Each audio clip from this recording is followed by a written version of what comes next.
పసుపు కుంకుమల్ని ఎవరైతే నిత్యము వినియోగిస్తారో వాళ్ళకి సౌభాగ్యం వచ్చి చేరుతుంది అని గుర్తు. పసుపు కుంకాలని స్త్రీలందరూ కూడా వినియోగించాలి.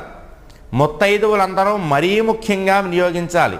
ముత్తైదువులు నిత్యము పూజ చేసుకునేటప్పుడు పసుపు కుంకాలతోటి పూజ చెయ్యాలి. ముత్తైదువులు ప్రతిరోజు కూడా సర్వమంగళాదేవత యొక్క పూజ మీరు చెయ్యాలి.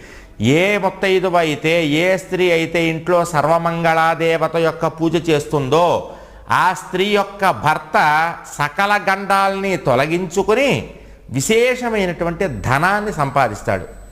మీరు బాగా డబ్బుల్ని సంపాదించాలంటే చేయాల్సిన పని ఏమిటయ్యా అంటే, మీ భర్త బాగా డబ్బులు సంపాదించాలంటే స్త్రీలు నిత్యము కూడా ఇంట్లో గౌరీదేవి యొక్క పూజ చేసుకోవాలి. నిత్య గౌరీ పూజ కనుక మీరు చేసుకున్నారంటే కనుక తప్పనిసరిగా మీ భర్త విశేషమైనటువంటి ఐశ్వర్యం